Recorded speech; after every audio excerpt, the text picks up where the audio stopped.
গোসাঘরের কথা ঈশান বলছিল, গোসাঘর কিরকম সেটা? গোসাঘরটা যদি আমরা তৃণমূল কংগ্রেসকে এই মুহূর্তে দেখি তাহলে এটা হতেই পারে, এটা আপনি ভাবতেই পারেন যে সেখানে তৃণমূলের মধ্যেই যেন একটা স্রোত রয়েছে, যে স্রোত আস্তে আস্তে চলে যাচ্ছে এই গোসাঘরে। গোসাঘরের মধ্যে যারা যারা রয়েছে তাদের মধ্যে আপনি অনেকের নামই পেতে পারেন। আপনি এখানে শান্তনু সেনকে পেতে পারেন, আপনি এখানে হুমায়ুন কবিরকে পেতে পারেন, সায়ন্তিকা ব্যানার্জিকে পেতে পারেন, এবং অবশ্যই অবশ্যই একেবারে যিনি ঘরের লোক, সেই কালীঘাটে মমতা বন্দ্যোপাধ্যায়ের ঘরের লোক, তার ভাই মমতা বন্দ্যোপাধ্যায় যিনি দলীয় সুপ্রিমো, তার ভাই সেই বাবুন বন্দ্যোপাধ্যায়কেও গোসাঘরে পেতে পারেন। যদিও তারপর ধমক খেয়েছেন, ধমক খাওয়ার পরে আস্তে আস্তে আমরা দেখতে পেলাম কি যে কোথাও গিয়ে বোধহয় এবার তার একটুখানি তিনি বকুনি খেয়ে একটুখানি নরম করলেন সুর। আর তারপর আমরা দেখলাম কেউ কেউ তো গোসাঘরও নয়, কেউ কেউ তো গোসাঘর অবধিও গেলেন না, একেবারে দল ছাড়লেন, দলীয় বিধায়ক পদ ছাড়লেন এবং চলে গেলেন পদ্ম শিবিরে, অর্থাৎ পরিবারটাকেই অতীত করে দিলেন। তৃণমূল থেকে টাটা বাই বাই করে তিনি এখন বিজেপি নেতা তাপস রায়। এই তাপস রায় যিনি কিনা এতদিনের সিনিয়র তৃণমূল নেতা, তিনি একেবারে পরিবারটাই ছেড়ে দিলেন, তিনি নতুন পরিবারে এলেন এবং সেই পরিবারের নাম বিজেপি পরিবার। আর সেই পরিবারে তিনি নাকি ভালো মতো কাজ করতে পারবেন, এ কথাই বলছেন তিনি। আর এরই মধ্যে যে কথা বলছিলাম, ঘরের কোন্দল, গৃহযুদ্ধের ডঙ্কা বেজে গিয়েছে কি, এই প্রশ্ন করার মধ্যেও যথেষ্ট যৌক্তিকতা রয়েছে। কারণ আমরা বাবুন বন্দ্যোপাধ্যায়কে দেখেছি তিনি যেভাবে যে কথা বলেছিলেন হাওড়ার তৃণমূল প্রার্থী প্রসূন বন্দ্যোপাধ্যায়কে তার একেবারেই পছন্দ নয়, সেই নিয়ে তিনি তার ক্ষোভ উগড়ে দিয়েছিলেন। আমাদের প্রতিনিধি অনুপম পাত্রকে এক্সক্লুসিভ ফোনে কি বলেছিলেন তিনি আগে শোনাবো। রিপাবলিক বাংলার। হ্যাঁ বলো। আপনি কি নির্দলে দাঁড়াবেন? আমি সেটা দাঁড়াবো কি দাঁড়াবো না, দলের সঙ্গে কথা বলি, আমি কথা বলি। মানে দল ছাড়ছেন না? দল ছাড়বো না। তাহলে এই অভিমানের কারণ কি বাবুনদা?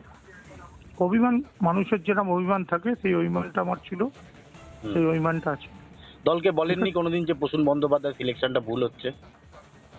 সেটা তো বলেছি, দলকে বলেছি প্রসূন বন্দ্যোপাধ্যায় অ্যাকচুয়ালি ঠিক না, আচ্ছা, ক্যান্ডিডেট ঠিক না। অ্যাকচুয়ালি যার জনসংযোগ নেই, জনসংযোগবিহীন সংসদ, আমার মনে হয় এটা পার্টি দেখতে পারত। এবারও কি দল আপনাকে টিকিট দিতে চেয়েছিল? নাম কি তালিকায় তৈরি হয়েছিল আপনার? জানি না, দল ভাবিনি, দেয়নি। শুনলেন রাজ্যের মুখ্যমন্ত্রী তথা তৃণমূল সুপ্রিমো মমতা বন্দ্যোপাধ্যায়ের ভাই বাবুন বন্দ্যোপাধ্যায় কি বলছেন। অভিমানের কথা বলছেন, স্পষ্ট করে বলছেন হাওড়ার প্রার্থী তার পছন্দ হয়নি এবং মানুষের অভিমান হতেই পারে, অন্য অনেক মানুষের যেমন অভিমান হয় তারও হয়েছে, তার এই অভিমান যে স্বাভাবিক সেটাও বোঝানোর চেষ্টা করলেন বাবুন বন্দ্যোপাধ্যায়। কিন্তু ভাই বাবুন বন্দ্যোপাধ্যায় যে দিদি মমতা বন্দ্যোপাধ্যায়ের সিদ্ধান্ত নিয়ে অভিমানের কথা জানাচ্ছেন, সেই দিদি মমতা বন্দ্যোপাধ্যায় বাবুনকে এবার ভাই হিসেবে স্বীকার করতেই চাইলেন না। মমতা বন্দ্যোপাধ্যায় কি বললেন বাবুন সম্পর্কে শুনবো। বড় হলে অনেকের লোভ একটু বেশি বেড়ে যায়, পরিবারটাকে বাদ দিয়ে যে যার খেলা খেলে। আমার পরিবারের ও কোনো মেম্বার বলে আমি মনে করি না, আজ থেকে কোনো রিলেশন আমার ভাই হিসেবে কেউ পরিচয় দেবেন না। কিন্তু প্লিজ দয়া করে আমার নামটা ইউজ করবেন না, বিকজ আমি টোটাল ডিসঅ্যাসোসিয়েট করে দিয়েছি আমাদের ফ্যামিলি বন্ডিং। আমি পরিবারতন্ত্র করি না, আমি মানুষতন্ত্র করি। আমি এত লোভী লোকেদের পছন্দ করি না। শুধু আজকে নয়, প্রত্যেকটা ইলেকশনই আমাকে অনেক অশান্তি করেছে, অথচ নিজেদের ছোটবেলাটা ভুলে গেছে। আমি আপনাদের বলি, তার অনেক কাজকর্মই আমার অনেক দিন ধরে পছন্দ নয়, তার কারণ আমি অন্যায় কখনো সহ্য করি না। অন্যায় কখনো সহ্য করি না, মমতা বন্দ্যোপাধ্যায় বলছেন। তিনি অন্যায় কখনো সহ্য করেন না, মমতা বন্দ্যোপাধ্যায় বলছেন। ভালো করে শুনেছেন নিশ্চয়ই। কি বিষয় বললেন? বাবুন বন্দ্যোপাধ্যায়ের বিরুদ্ধে ভাইয়ের একরকম বক্তব্য, দিদির আরেক রকম বক্তব্য। স্পষ্ট ফাটল যেন দেখা যাচ্ছে ভাই বোনের সম্পর্কে, দিদি আর ভাইয়ের সম্পর্কে স্পষ্ট যেন ফাটলের রেখা। ভাই বলছেন প্রার্থী অপছন্দ হয়েছে, পছন্দ হয়নি, অভিমান হয়েছে। দিদি বলছেন ভাই বলে স্বীকার করতেই চাই না, পরিচয় দিতে চাই না, আমি বিচ্ছিন্ন করে নিয়েছি নিজেকে, আমার কোনো পরিবার নেই। পরিবার নেই তাই নাকি?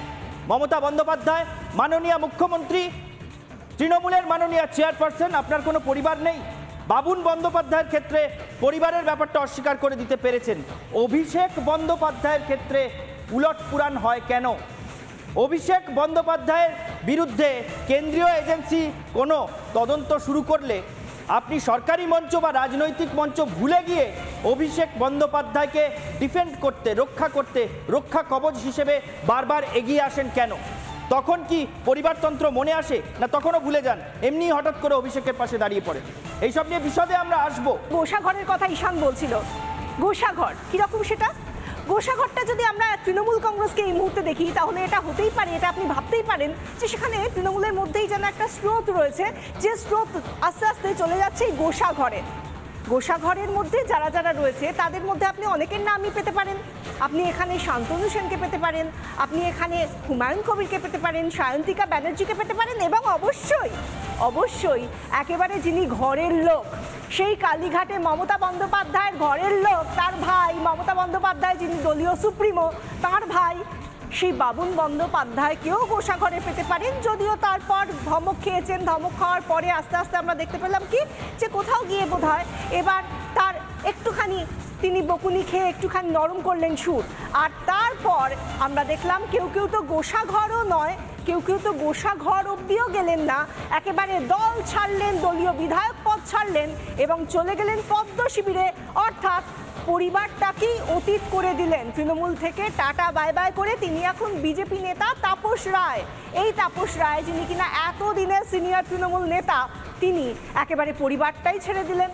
তিনি নতুন পরিবারে এলেন এবং সেই পরিবারের নাম বিজেপি পরিবার, আর সেই পরিবারে তিনি নাকি ভালো মতো কাজ করতে পারবেন, এ কথাই বলছেন তিনি। আর এরই মধ্যে যে কথা বলছিলাম, ঘরের কোন্দল, গৃহযুদ্ধের ডঙ্কা বেজে গিয়েছে কি, এই প্রশ্ন করার মধ্যেও যথেষ্ট যৌক্তিকতা রয়েছে। কারণ আমরা বাবুন বন্দ্যোপাধ্যায়কে দেখেছি তিনি যে কথা বলেছিলেন হাওড়ার তৃণমূল প্রার্থী প্রসূন বন্দ্যোপাধ্যায়কে তার একেবারেই পছন্দ নয়, সেই নিয়ে তিনি তার ক্ষোভ উগরে দিয়েছিলেন। আমাদের প্রতিনিধি অনুপম পাত্রকে এক্সক্লুসিভ ফোনে কি বলেছিলেন তিনি আগে শোনাবো। রিপাবলিক বাংলার। হ্যাঁ বলো। আপনি কি নির্দলে দাঁড়াবেন? আমি সেটা দাঁড়াবো কি দাঁড়াবো না, দলের সঙ্গে কথা বলি, আমি কথা বলি। আর দল ছাড়ছেন না? দল ছাড়বো না। তাহলে এই অভিমানের কারণ কি বাবুনদা? অভিমান, মানুষের যেরকম অভিমান থাকে সেই অভিমানটা আমার ছিল, সেই অভিমানটা আছে। দলকে বলেননি কোনোদিন যে প্রসূন বন্দ্যোপাধ্যায় সিলেকশনটা ভুল হচ্ছে? সেটা তো বলেছি, দলকে বলেছি প্রসূন বন্দ্যোপাধ্যায় অ্যাকচুয়ালি ঠিক না, আচ্ছা, ক্যান্ডিডেট ঠিক না। অ্যাকচুয়ালি যার জনসংযোগ নেই, জনসংযোগবিহীন সংসদ, আমার মনে হয় এটা পার্টি দেখতে পারত। এবারও কি দল আপনাকে টিকিট দিতে চেয়েছিল? নাম কি তালিকায় তৈরি হয়েছিল আপনার? জানি না, দল ভাবিনি, দেয়নি। শুনলেন রাজ্যের মুখ্যমন্ত্রী তথা তৃণমূল সুপ্রিমো মমতা বন্দ্যোপাধ্যায়ের ভাই বাবুন বন্দ্যোপাধ্যায় কি বলছেন।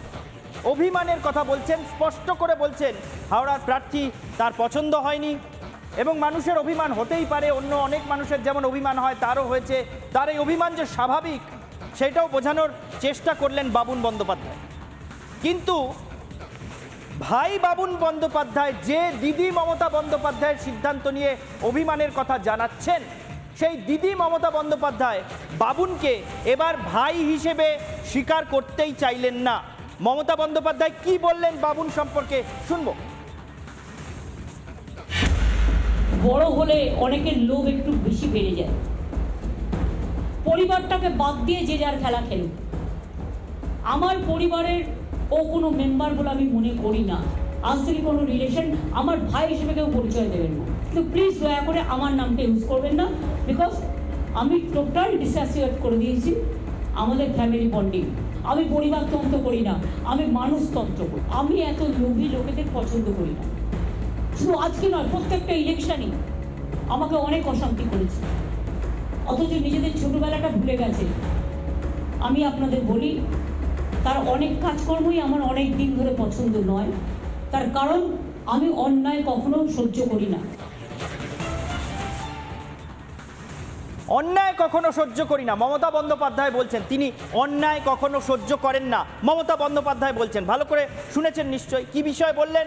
বাবুন বন্দ্যোপাধ্যায়ের বিরুদ্ধে ভাইয়ের একরকম বক্তব্য, দিদির আরেক রকম বক্তব্য। স্পষ্ট ফাটল যেন দেখা যাচ্ছে ভাই বোনের সম্পর্কে, দিদি আর ভাইয়ের সম্পর্কে স্পষ্ট যেন ফাটলের রেখা।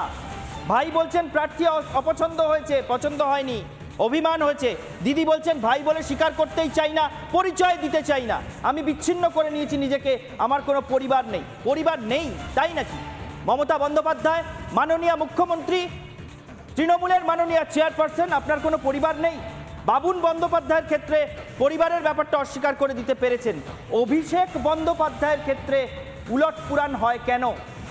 অভিষেক বন্দ্যোপাধ্যায়ের বিরুদ্ধে কেন্দ্রীয় এজেন্সি কোনো তদন্ত শুরু করলে আপনি সরকারি মঞ্চ বা রাজনৈতিক মঞ্চ ভুলে গিয়ে অভিষেক বন্দ্যোপাধ্যায়কে ডিফেন্ড করতে, রক্ষা কবচ হিসেবে বারবার এগিয়ে আসেন কেন? তখন কি পরিবারতন্ত্র মনে আসে, না তখনও ভুলে যান, এমনি হঠাৎ করে অভিষেকের পাশে দাঁড়িয়ে পড়ে? এইসব নিয়ে বিশদে আমরা আসবো।